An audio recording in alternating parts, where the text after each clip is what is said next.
नमस्कार दोस्तों, मैं हूं अरीशा गजल और आप देख रहे हैं द फैक्ट इंडिया।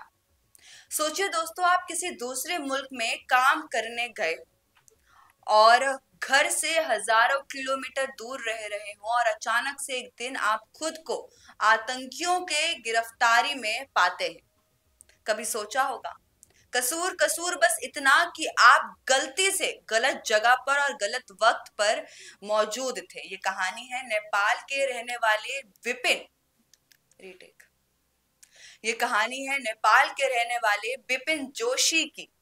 वो एकमात्र हिंदू थे जो हमस में 7 अक्टूबर 2023 में हमले के दौरान वहां पर मौजूद थे। जब हमस ने इजराइल से एक एग्रीकल्चर फर्म पर हमला किया था तो बिपिन ने अपनी जान की परवाह किए बिना कई लोगों की जान बचाई थी, जिंदगी को बचाया था। कहा जाता है कि उन्होंने एक लाइव ग्रेनाइड उठाकर दुश्मनों की तरफ वापस फेंक दिया था। सोचिए कैसा साहस रहा होगा उनका उस पल के लिए। लेकिन उसी पल किस्मत ने एक मोड़ ले लिया और बिपिन को हमस के फाइटर, जो हमस के वहां पे टेररिस्ट थे, वो पकड़कर गाजा लेकर जाते हैं। इसके बाद तस्वीर जो सामने आई, वीडियो उसके बाद सामने आया, कभी हॉस्पिटल में, कभी गाजा की तरफ, कभी हमस के प्रेस रिलीज में उनकी फोटो आती रही और दुनिया को लगा कि बिपिन अभी भी जिंदा है। एक दिन जरूर वो अपने घर हिंदुस्तान लौट आएंगे। उनकी माँ जो और उनके साथ मौजूद छोटी बहन और उनके पिता सारे इसी उम्मीद में थे कि हमारा बेटा वहां पर जिंदा है। वो इजराइल गया है और रैलीज में शामिल हुए हैं। तभी उनकी माँ, जिनका नाम पद्मा जोशी, और छोटी बहन पुष्पा है, वो उम्मीद लगाकर बैठते हैं, उम्मीद नहीं छोड़ते हैं दोस्तों।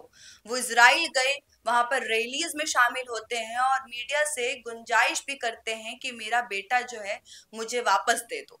लेकिन दोस्तों, अब खबर आई है कि बिपिन जोशी अब इस दुनिया में नहीं रहे। हमस ने इजराइल को उनका शव सौंपने की बात कही है और रहस्य की बात यह है कि अगर वो 21 अक्टूबर तक जिंदा थे और अगर उनकी तस्वीर हाल ही में मतलब रिलीज हो रही थी प्रेस कॉन्फ्रेंस में, या फिर गाजा, हमस या इजराइल की प्रेस कॉन्फ्रेंस में अगर हम बात कर लें, तो फिर अचानक से उनकी मौत जो है वो कैसे हो जाती है, ये अभी तक रहस्य है। इसके ऊपर कोई भी बयान नहीं आया है, ना ही हमास की तरफ से आया है, ना ही इजराइल की तरफ से आया है। इस पर आपकी क्या राय है, नीचे कमेंट सेक्शन में जरूर लिखिएगा। जाते जाते इस वीडियो को लाइक करना मत भूलिएगा और सब्सक्राइब करिए द फैक्ट इंडिया। बिजनेस अच्छा हो सकता है, लेकिन अगर नाम नहीं दिखा तो पहचान कैसे बनेगी? अब टेंशन छोड़िए, द फैक्ट इंडिया आपके बिजनेस को देगा वो पहचान जो पूरे राजस्थान में हर किसी तक पहुंचे। न्यूज चैनल पर विज्ञापन, पॉडकास्ट और प्रमोशन के जरिए आप सीधे 5 लाख सब्सक्राइबर और 10 करोड़ से ज्यादा व्यूज तक अपनी पहुंच बना सकते हैं। तो देर किस बात की, आज ही द फैक्ट इंडिया से जुड़िए और अपने बिजनेस को बनाइए हर घर का नाम।